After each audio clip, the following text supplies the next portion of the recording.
In December 1898, Marie and Pierre Curie discovered the radioactive element radium.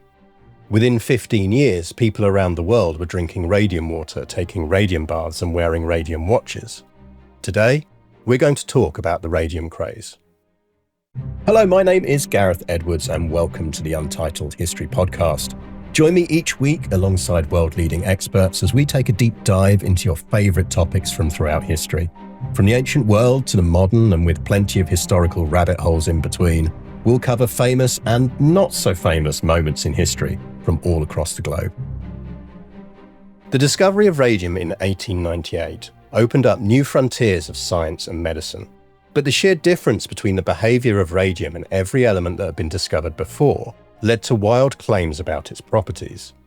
These claims, and the mysteries surrounding the new element, led to a period sometimes known as the Radium Craze. For decades, this potentially dangerous element would be used for medical experimentation and in consumer products, with news of its effects, real and exaggerated, making headlines around the world. And here with me to discuss the Radium Craze is Lucy Jane Santos. Lucy, welcome to the podcast. Thank you so much for having me. It's great to have you on. The last time we talked about this subject, I think, was in the pub last year, so it's nice to do it in a bit more of a formal setting, so to speak. So for those who aren't familiar with Lucy and her work, Lucy is a historian, a writer, and a consultant whose work ranges across beauty, science, technology, popular entertainment, and nightlife, all stuff that comes into play in this story today. And her particular talent is uncovering fresh angles and new insights into the moments that have shaped the modern world. And I think that almost really sums up the radium side of this in a nutshell, doesn't it? I thought long and hard about that description because my work does. I move around a lot in topics, and I thought that was a really good way of thinking about it because that is the cultural aspect of radium, which I do focus on. Yeah, and what we'll get into a bit, I think, is that this isn't just a science story. It's not just a sort of a hyperbole thing. I think what it is it's really about the birth of a new aspect of science and how the world understands that and comes to learn how to deal with it. So maybe the best thing we should do to start off with is give people a rough idea of the discovery side of this. So how radium gets discovered, who discovers it, and really what it comes from and what it's about. Now, I will put my hands up here and say we're getting dangerously close into science rather than history, which is where I get decidedly fuzzy. I know my limits. So my main knowledge of radium and its discovery is obviously that it really starts with a material called uranite, and that it's pitch blende. It's this offshoot of industrial processes, isn't it? Yes, I find this aspect of science really fascinating because it is. I mean, it's sort of luck how this was found, but actually the interesting thing about this pitch blende is it was known as the bad luck mineral. So it used to be found in mining areas. So in particular, the story, it revolves around this place in what was the Austro-Hungarian Empire, but is now the Czech Republic. So it's a place called Jakimov now.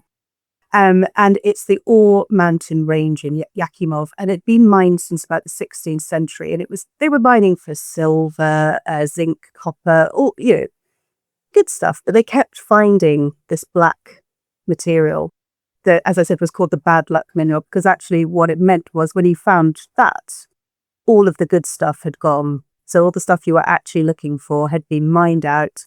So once you hit pitch blende, you moved on. You dumped the pitch blende and moved on. So that's where it was for a long time. And I mean, my story mostly focuses on Jakimov, but there are other places that obviously that were searching for copper, tin, whatever they were, and you'd find it quite often, this pitch blende. So that sort of was the end of its story until about 1789. And that's when a man called a chemistry professor called Martin Klaproth actually extracted a powder from this pitch blende. And what he did was he was analysing it, and he found that it was chemically indivisible. So you couldn't separate anything out from that sample that he found. So that's usually a sign that you found an element. And so he said, I found an element, and they were all very excited. He named it uranium. It turns out that that was not the pure form of uranium. It was actually a compound. So it was uranium oxide that was discovered in 1841. But the key part here was that they'd discovered uranium. So, I mean, everything goes back to uranium there. And there's lots, I mean, this is the bit of the story where I always ask someone who's interviewing me, how much do you want to get into it? Because there's so much that goes on. Or we can suddenly skip ahead. I'll do the headlines and we'll start talking about the discovery of radium, which also is the discovery of polonium as well. So up to you how much we go into this bit. Well, I think the answer to that is I would love to dive into all of it. But I think for the sake of the main podcast, I think let's focus on radium. But you've given us a really nice hook. And I think what we use that for is if for the subscribers, for the extra bits, we'll absolutely geek out about the wider discovery process because I think it's fascinating as well. So let's talk a bit about radium, and maybe let's talk a bit about Marie Curie and her role in this and how she comes to be the driving force behind this. So there's, I mean, the very brief bit is you've got to mention X-rays. So there is a real interest in invisible electromagnetic rays in the 19th century. Scientists are going wild for it. They're discovering all of these rays. So they get very excited about the concept of a new ray. So X-rays are discovered. We don't need to go into that. It is part of the story and we'll keep heading back into it, I would imagine. So X-rays are discovered. People want more rays. So again, headline news on this one. Give me all the rays, all the rays, all the time. Oh yeah, they're just ray obsessed. I mean, there's so much that goes on into spiritualism at this point and this idea of invisible forces as well. We can go on to that too. It's all very thrilling. So it's invisible rays, invisible forces, challenging aspects of scientific knowledge. So we get the X-rays, and then we move on to Henri Becquerel, who is looking for more rays, but he is looking for rays in minerals. So he's wondering whether invisible rays can be found in nature. So again, we don't need to go too much into that, but the key point is that he finds that there's something called radioactivity. He's not that interested in radioactivity, really. He does a few papers, he does a few talks about it, but he's not that interested. But Marie Curie is interested, and she's looking for a topic for her PhD, basically.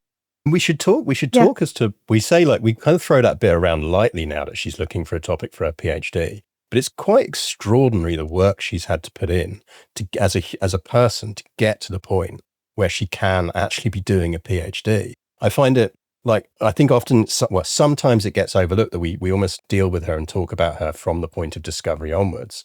And we don't cover that, or it often gets left out, just how much work. She's born in Poland. She grows up in Poland in a time when women aren't allowed to go to university.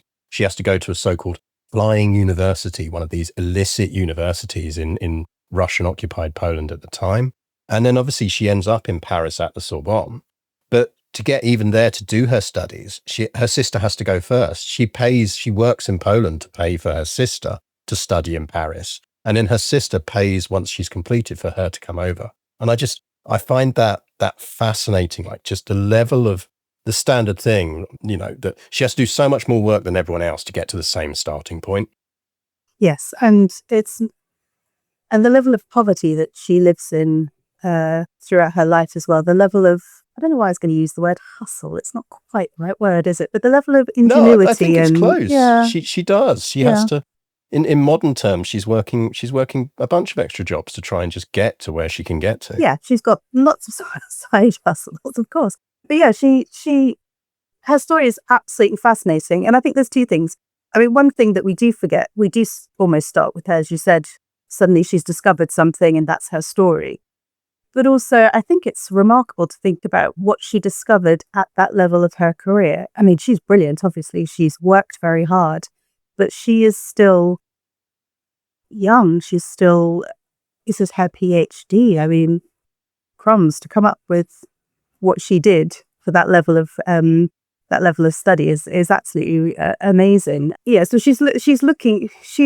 But again, she's savvy. She's looking for a topic that I know you have to do that for a PhD, but she's really looking for a topic that can. It's definitely a different time, though. You're looking for a topic for your PhD, and it's okay. I'll try discovering a new element. Yes. I'll try discovering something that's going to reshape the entire science as we know it. I do that regularly. I bet her Viva was amazing. I would have, and she'll have done it in 3 languages or something as well. Oh, she's fantastic. Anyway, again, I feel like I'm duping her story now. She just goes off and discovers an element. Who doesn't? I'll get you back on. We'll do her as a specific episode. I think she deserves it. Oh my God, I would love to talk about her in depth. The more I read about that woman, it's fascinating. So we're going back to when we think. So she's Henri Becquerel, at really summarizing it, has come up with radioactivity. Marie Curie's working with him as well. She comes up with, I want to find out more about this phenomena.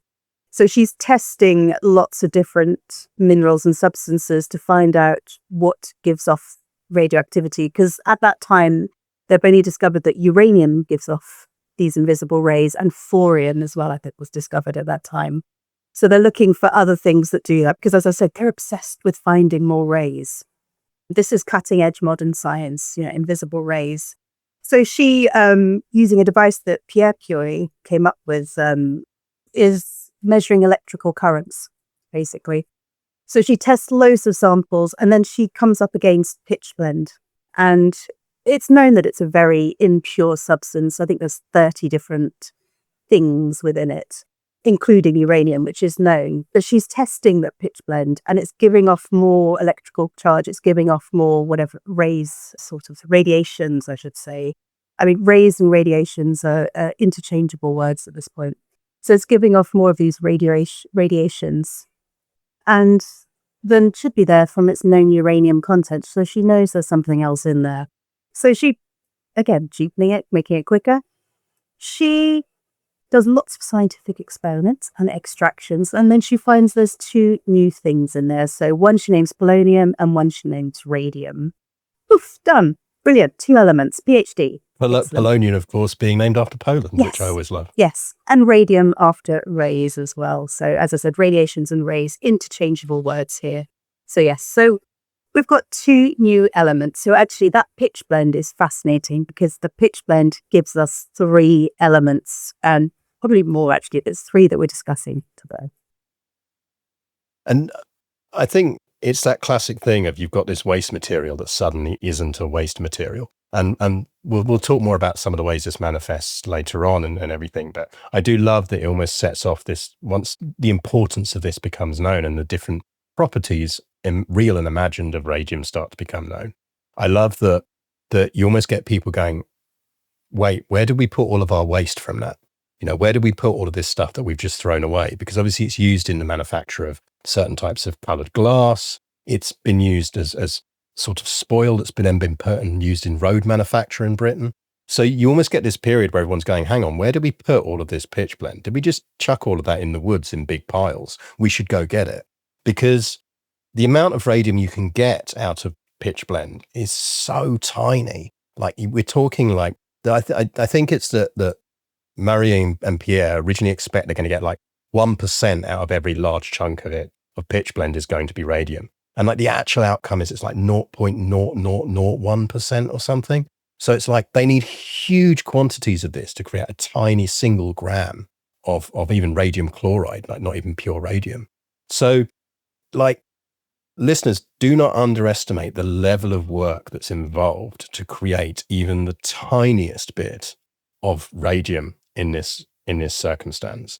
And that's kind of important to our story, I think, isn't it? Because that scarcity then contributes in some ways as much to the drama around it early on as its mysterious properties. Yeah, absolutely. I mean, it's worth also saying that the extraction processes are very crude at that time, but they get better. I think there's also an element of this beginning. It's not only about the rarity relating to the cost as well. It's part of the story of it, because there's lots of photographs of Marie Curie looking quite tidy in her lab, looking through a microscope or something to find radium. But actually the reality of it is they contracted with an industrial processing firm who did all the dirty, hard work. Although I should clarify that as well. All the dirty, hard work was done at the premises of that industrial firm. Marie Curie, especially when she was first doing the experiments, was standing over big vats of this pitch blend. She was doing the hard work. But once it starts rolling a bit more, it's industrial process, but all the imagery around it is somehow that it's been done in her lab. She's doing the scientific fiddling around with it at the end, but it's a dirty industrial process. It's very hard work for everyone involved.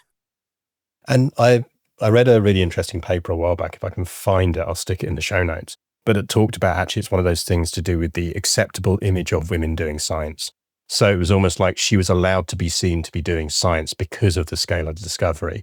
But it must be the polite science. It must be the staring in microscopes. It must be the holding up a test tube and looking stunned. It can't be standing there doing the equivalent of mixing cement, which is really what, if you want an image of what prepping pitch blend to extract this is, it's like, imagine like a builder or a construction worker, whether you've done it yourself or you've seen it, like standing there and mixing cement. You're using a giant iron rod to separate this stuff out over hot flames to get it going.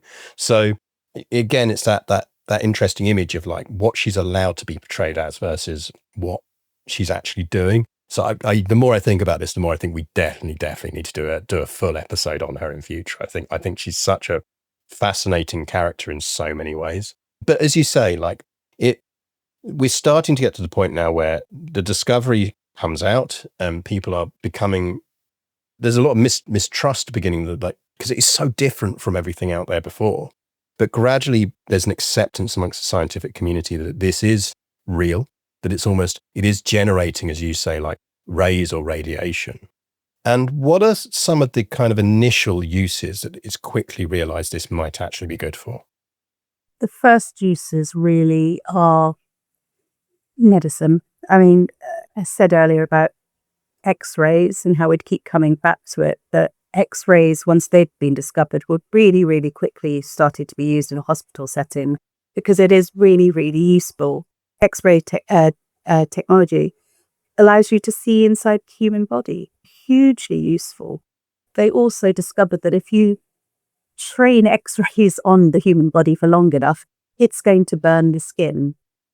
Who knew? But that then moved into the idea that could be used to burn off tumours. It could be used to burn off hair as well. It could be used to burn off skin tags, anything on your skin you could burn off using X-rays. So that had been X-rays, 1895. By early 1900s, X-ray technology was in hospitals. This was an accepted use for it. As soon as radium was discovered, and it was discovered, as I've said, that these rays are coming off it, started being used in medical settings because X-rays had such success. Radium is better than X-rays. You don't need a generator. All you need is access to the salts. So if you have access to radium salts, which again is rare at this time, but people do have access to them, you can use radium to burn the skin.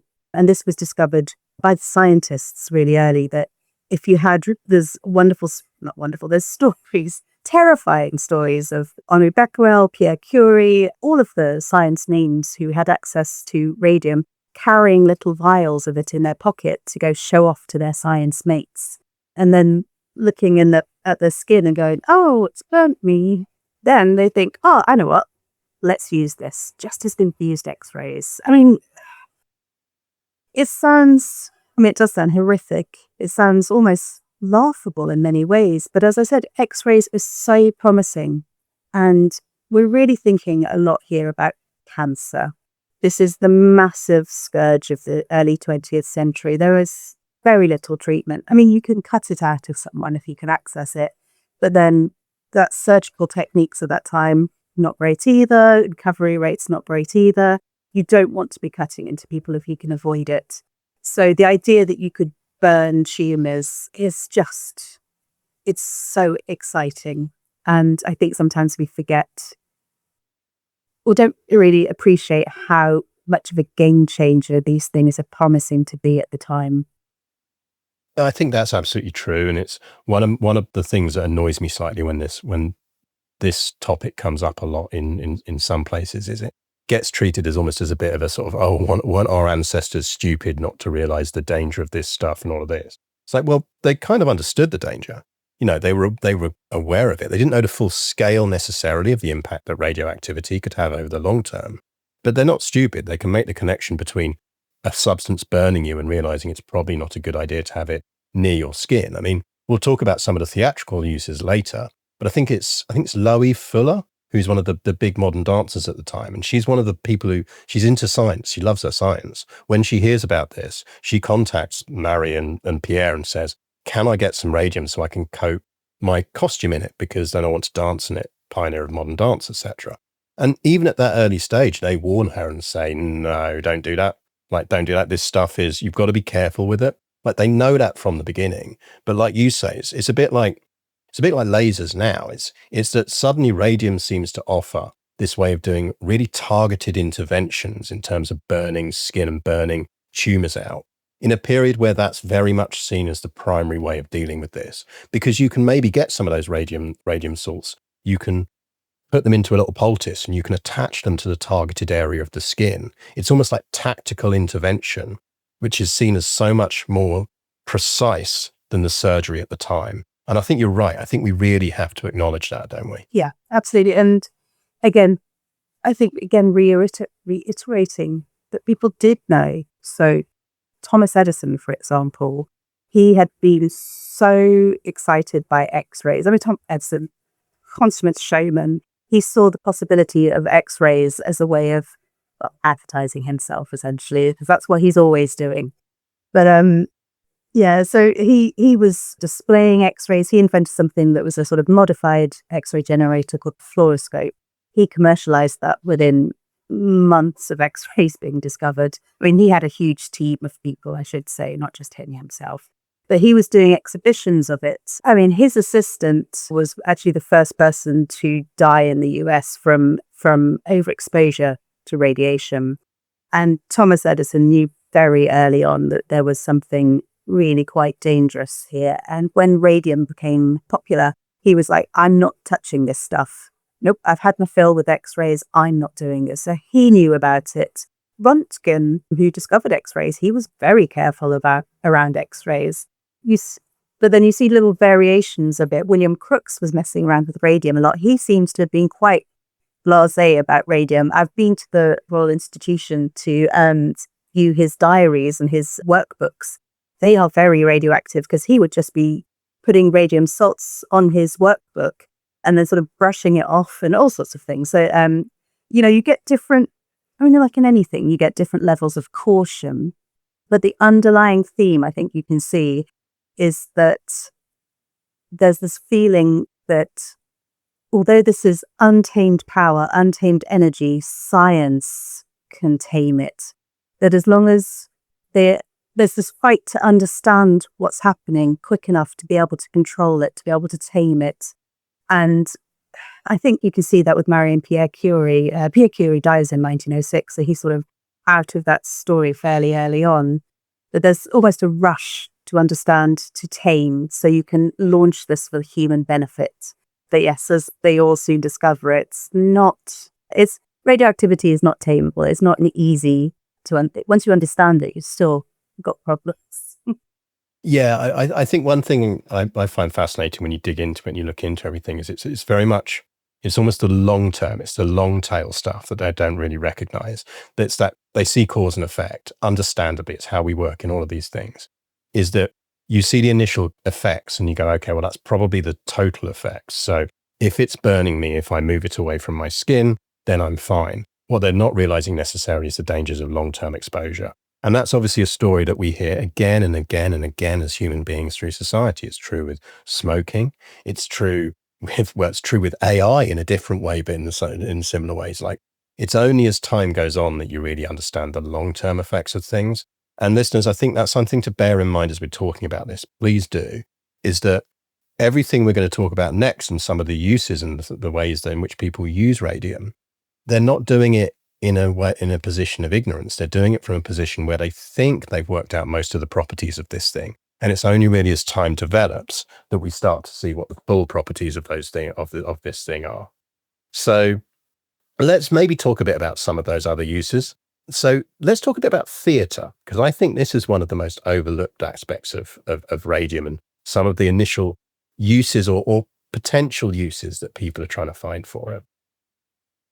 Yeah, it's worth saying that theatre and art and culture in general is a really interesting way of looking at developments in science and technology, because things filter into the theatre, references, jokes. I find it fascinating to think about how science and technology is found in the theatre. And on a side note, I'm trying to do some more research into AI and how that's being culturally adopted. So if anyone knows of any theatrical performances that mention AI or have it as a plot line or it's a joke or something, please let me know, because I'm collecting. Stick them in the comments, everyone. Yeah, I'm and collecting we can pass them on. examples of that, because although I don't buy into the AI is like radium or radium's like AI, little things that go on social often, I am thinking around it and how it's infiltrated culture in the same way. Anyway, aside, theatre's a really interesting lens to look at science and technology in general.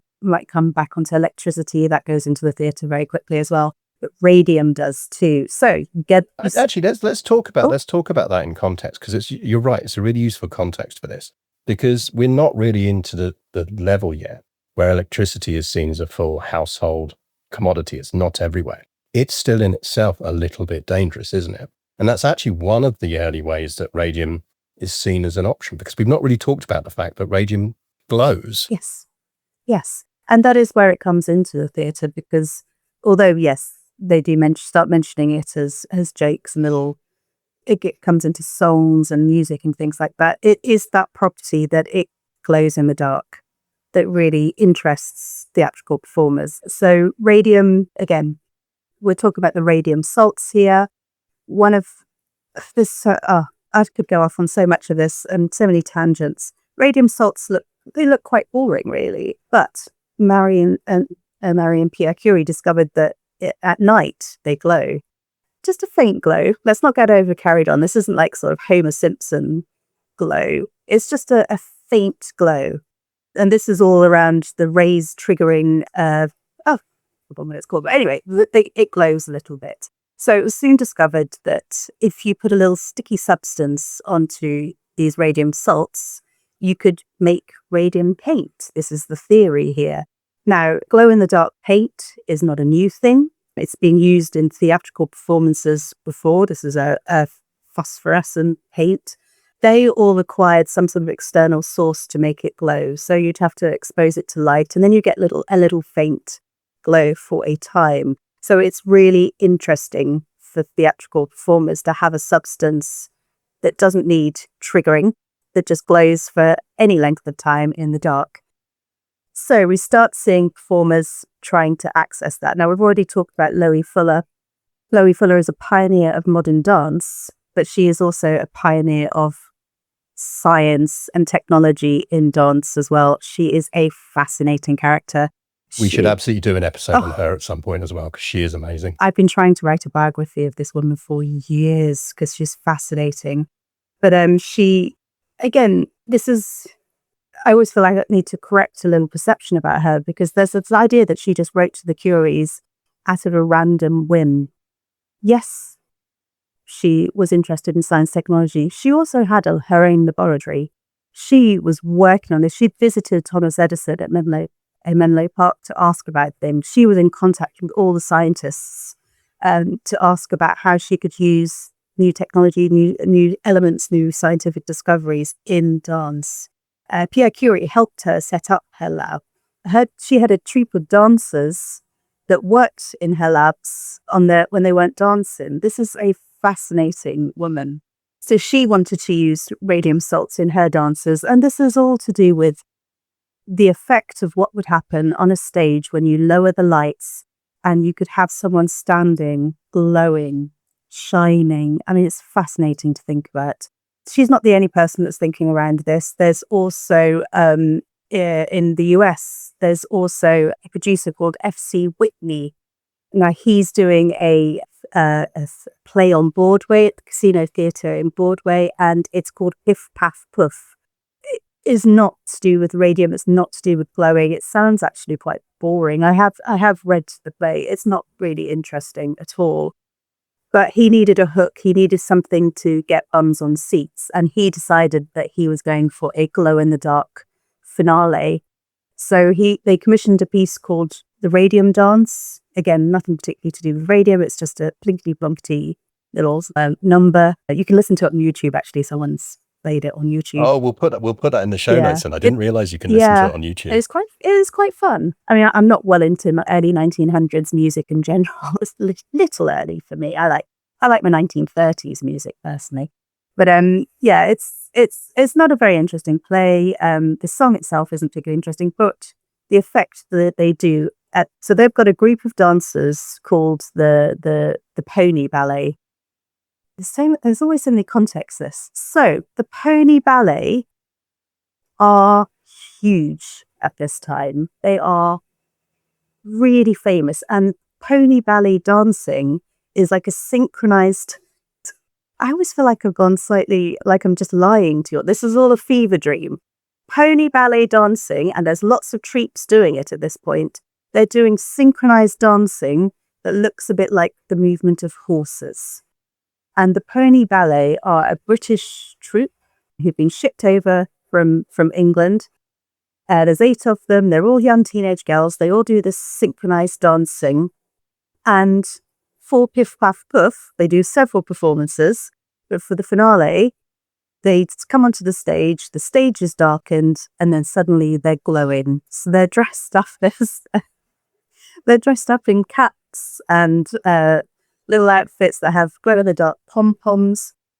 They skip, so that's synchronized skipping and synchronized dancing. Their ropes are glow-in-the-dark. Their costumes are glow-in-the-dark.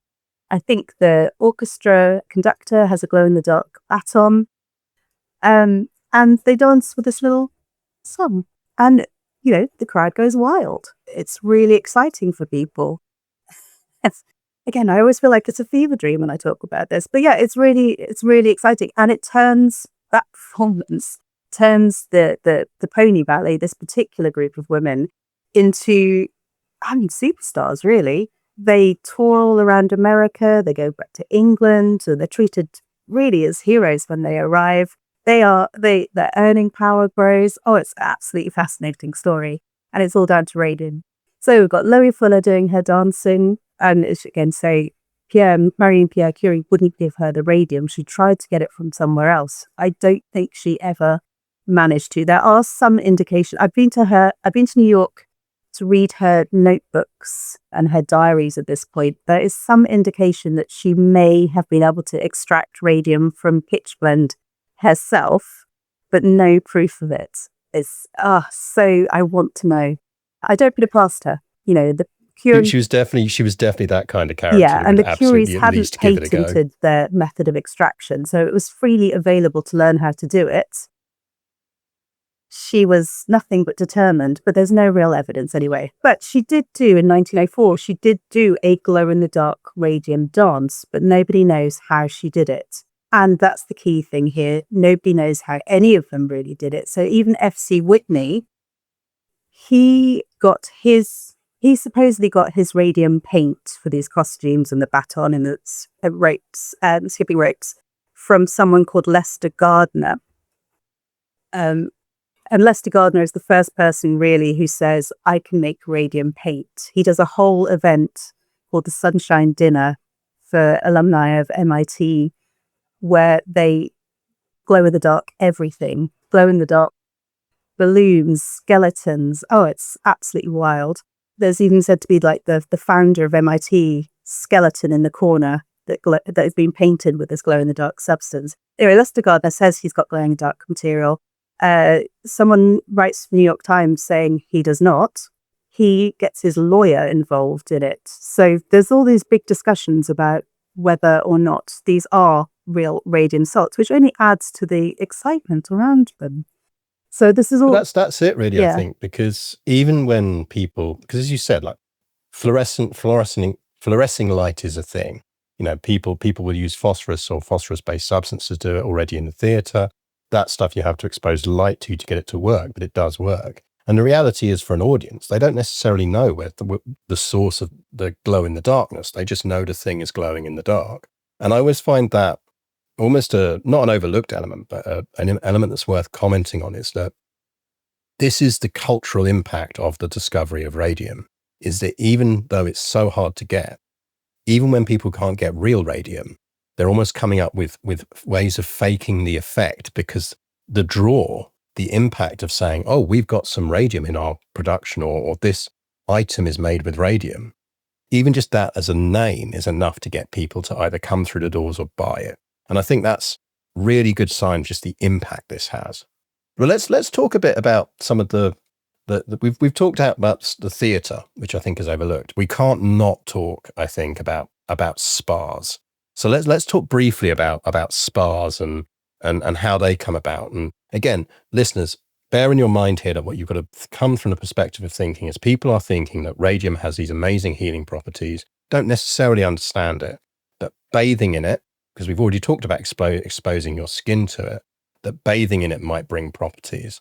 And so when you start getting this birth of radium as a treatment, obviously there are lots of places where radium exists in the natural water. And those places really start to market and base themselves around that, don't they? Yeah. And again, this is harking back to an earlier idea that bathing in general is healthy and that there's healing waters. So when it's discovered that radium, largely in the form of radon, the gas that is made as part of the atomic disintegration process, can be found in water and is found in water, they're testing the waters and finding it. It then taps into the longer tradition of, water, which goes back in this country to the Roman times and before that water is healing. Don't necessarily know how it works. Well, maybe it's the radium that makes it healing. So we get loads of spas, specifically, I mean, just talking Britain here. So Bath Spa, back to the Roman times, that it's been really a popular place to go to. 1912, they test their waters. Right, they're radioactive. So they've relaunched themselves as Britain's Radium Spa. All of their marketing material is now focused on our stuff. Our water contains radium. That's why it's good for it. Come here for a radium treatment. It's not just Bath, it's Buxton as well. Again, they've been a spa since the 1830s, I think. Now with added radium. And so they all start marketing themselves as radium spas. They're not the first. Actually, the first one was back in Yakimov. All roads lead to Yakimov. So the story there is that they knew that there was. So we've got that big, the Iron Mountains. They know that it contains uranium. They've done all that. Once it's discovered that radium is now the thing, they remember that back in the 1860s, 1880s, whenever it was, in the previous century, there was a flood that they just blocked off rather than drain. So there was a flood in one of their mines. They blocked off the area. Now they realize, oh, that means we've got radium water. So there's a guy in the town of Yakimov who launches a spa. I've been in the building, actually. It's on the town centre, just a random building. He puts two bathtubs in there and hires someone to go up the mountain and bring down the water, the radioactive water, to his tub. And he launches the spa. That starts catching on. So he launches in 1906. It starts catching on, gets lots of people coming in for treatment. The government decide they're going to launch a spa. By about 1911, they launched their own. And then we start seeing loads of other hotels springing up around that area. In 1912, we get the Radium Palace. This is this massive, huge hotel. I don't remember how many. I think it's like, is it eight? They've got 300 bedrooms. They've got tennis courts. They've got dining facilities. It's a really fancy, one of those European, sort of early 1900 European beautiful hotels. I've seen a wonderful photo of you outside of it, yes. Clearly geeking out. Oh, you have no idea how difficult it was to get to that day. It was snowing. I just randomly convinced my husband that we were going to spend Valentine's Day at the Radium Palace. So we got there. We'd had to. Was he then checking to see if you'd insured him quietly, like when this was some kind of Agatha Christie plot? He didn't go into the Radium Spa. So the Radium Palace is still there. It's still functioning as a radium treatment center.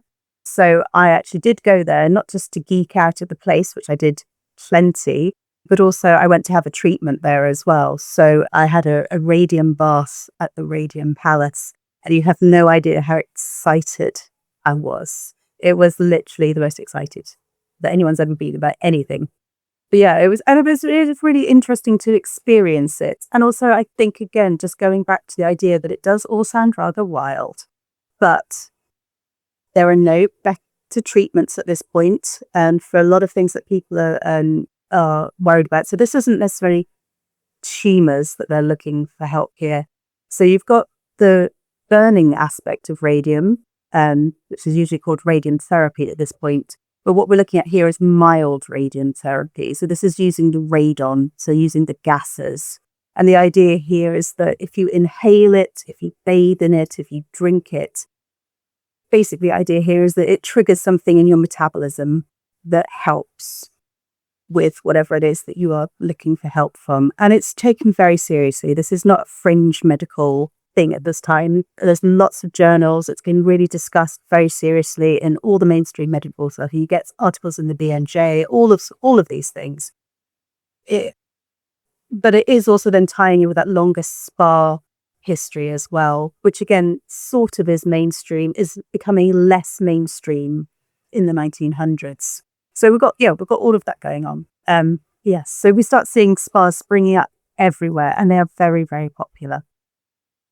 And to finish, we should talk about the other offshoot. I really want to talk about this, and there's so much we could talk about. But is taking that radium water beyond this. So as you've just kind of explained, the idea that this water had some kind of property that is going to help, and that's a fair medical assumption to make. It's not an unfair assumption for them to make. Like, this leads ultimately to the sale of water and radium, mainly infused with radon, as you say, but the sale of radium water, in inverted commas, almost as a public thing. And the use of it in other items as well. I mean, one of my favorite things is obviously in Bath, where one of the bakeries starts to bake bread using radium water and starts to advocate the properties of that and everything, which I think you point out in your book is like, it's just as much likely to be because of the level of iron that's in it that's going to do you as much good as anything else. And I think it was you that told me that bakery is now a Burger King, I think. Yeah. I've gone and stood outside that and geeked out, and everyone's like, why are you excited about being in front of Burger King? And yeah, there's two things going on here. There's the fact that, yeah, of course, a great idea. Bottle up that water, take it home with you, put it in shops so people who can't come to the spas can access it. Now, the problem here is radon has a half-life of 3 days, so not so good. So you get the idea that you could take it home. Bath has lots of bottles. You can buy Bath water in Harrods at the time. Again, harking back to a longer tradition, you could always buy Bath water in shops, but now it's with radium. The fascinating one I find is Buxton water. So they were bottling up Buxton water. They were advertising it. I found a great advert from 1937, I think it was, that said, Buxton radioactive water, put it in your whiskey, all sorts of things like that. It's worth saying that Buxton radioactive water is now Buxton natural mineral water, the one that we all buy in the shops. Since then, they've retested their water and decided that it's not radioactive, or at least it's not radioactive enough that needs to be added to the label. Radioactivity in water is no longer a selling point, but it's the same water coming from the same source. So I find that thrilling, and also get excited when I drink Buxton water. I'm a delight to hang out with. I get excited by so many things. But you also get the town of Matlock, Bath, who sell their water, I believe, to a man called Frederick Godfrey. Frederick Godfrey makes Frederick Godfrey's Renair radioactive antiseptic hair tonic using Matlock water. You get radium water treatments all over the place. They're so popular at this time. You can also buy products that have radium in their lining that will make your water radioactive, because that's another property of radon, that you can excite radioactivity in other things. So you can make your normal tap water radioactive by placing it into a jar that's lined with radium Yes, it's material. the 1914 soda stream. It's Yeah. like, you know. Yeah, I used to have these bulbs that you put in your soda dispenser. So it was quite typical at the time to put bulbs in your water dispenser to make it fizzy. You could get some that had radon in them that would make it fizzy and radioactive at the same time. I had some of those bulbs. I did get them tested.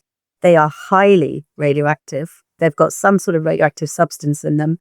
I had them, took photos of them, put them in a very safe cupboard, and then gave them to someone else because they terrified me. They were gorgeous, but terrified me. I mean, I'm assuming you have a very large lead-lined cupboard at home these days. I don't collect. I've had some real radioactive stuff come through, so I can photograph it and catalogue it. I pass it on to people that can handle that very quickly afterwards. I'm not terrified of being exposed to this in a minor way. I don't want it in my house long term. So I don't think I have anything radioactive here, actually. Well, we should finish the main part of this podcast, but with the last bit I want to talk about very briefly, which is this does, of course, spawn a lot of quackery, a lot of fake medicine, that even at the time is known to be fake medicine. So this is the claim that things are imbued with radium when they're not, but also that you get just these wild claims of what things can cure. So just to start that off as a starter for 10, and then you can give a bit of your thoughts on this, is one of my favorites is, and again, I think you include them in the book, is the Cardinal Manufacturing Company in Moorgate, London, who make a variety of what are effectively potions under lots of different brand names. They're always under a doctor's name. It's Dr. Whatever's magical thing for whatever, or Dr. Whatever's patent formula for whatever. But there's this wonderful list of the stuff that one of these potions effectively is meant to cure. So I'm just going to read that out, and then you can talk a bit about this in general. But so Cardinal Manufacturing in Moorgate produce a patent cure that will claim that if you drink this, it will cure eczema, rodent ulcers, boils, lupus, ringworm, psoriasis, abscesses, carbuncles, piles, barber's itch, cancer growths, scrofula, glandular swellings, diseased ankles, bad legs, festering or running sores, poisoned cuts, old wounds, scalp sores, bed sores, saltwater sores, swollen knees and sprains and strains, scabies and all diseases of the skin, wrinkles, lines and crow's feet, rheumatism, lumbago and sciatica. Like, it's, whilst obviously we should talk about just, that is ridiculous. But as we've covered earlier in the show, it really gives, I like this stuff because it gives an idea of people want cures for these things. These are everyday conditions that make their lives slightly worse. And so, of course, they're going to be open to something that says, actually, those sores, those skin lesions you've got, here's a thing that can deal with it. So it's a ridiculous list, and we should talk a bit about the quackery. But again, I just want people to bear in mind that, like, if you've got sciatica and something says, take this, it's going to help your sciatica, you're going to take it. Absolutely. And you will have probably read a piece in the newspaper 6 months before that saying radium will cure sciatica, because pretty much everything on that list, I can think of a newspaper report from the early 1900s that someone says this will do this. We've tested this. Radium was said to be able to turn grey hair back to its natural colour. They've done tests on it. Now we can talk about the level of where medicine and even mainstream medicine slides into quackery, because it does. We can talk about how even today, just because something has been tested doesn't mean it was accurate, doesn't mean that it's anything more than a glorified press release. It's not unbelievable for most people to think that a cream containing radium could do that, even with a healthy dose of skepticism, because they will have read many things that suggest that it could. The interesting thing I think about Cardinal is it tells us several things. A, people will buy anything because often there's a real desperation and there is nothing better out there. B, we also start seeing Cardinal in particular as being one of the products that triggers an investigation. I mean, the British Medical Association isn't blind to what's happening to these things. They have a whole campaign in about 1911, 1912 about secret nostrums, things, these quack medicine preparations that they're trying to warn the public against. They can't do much about it. They can try and warn. Cardinal Salve is one of the ones that they arrange to have tested. So they get it tested and the tester says, yes, it's got a little bit of radium in it, probably not enough to do anything. So the key thing here is that what they're actually worried about at this point is not that there's radium in the products, is that there's not enough radium in the products, because even amongst the mainstream establishment, well after the First World War, there is just still this idea that you need the right amount of radium to be able to do these things. It is just as it was when we started talking about Marie Curie and Pierre Curie and all of those early investigations. You need to get the right amount of the right sort in the right dose, and then it can cure everything. So even something like Cardinal Radium Salve, which looks highly quackish, still in the medical establishment, there is the idea, well, it could work. It just needs to be more radioactive. It just needs to be better. Well, that's taken us nicely, I think, from discovery up to World War One. And there's something I'll just talk about here almost as a teaser for people in the subscriber bit, because there is an aspect of this we've not talked about before at all really yet. And maybe we'll talk about that in the extra part of this show, which is radium dials and the use of radium in paint to create illuminated dials. And the very short version on that is this becomes hugely popular in World War One, because obviously what are you going to give your soldier or your son or your husband who's going abroad? Something like a watch with a radium dial is an incredibly useful thing to have, just as much as the Admiralty and the Army are looking into doing it for compasses. So we'll cover that a bit more in the extra bit, and we'll talk a bit about radium girls very briefly in that as well. So the people who have to deal with that paint and long-term impacts it can have on them. But for regular listeners, thank you so much for listening. Lucy, thank you very much for coming on as well. Where can people find more of your work? Probably best to find me on my website, lisajanesantos.com.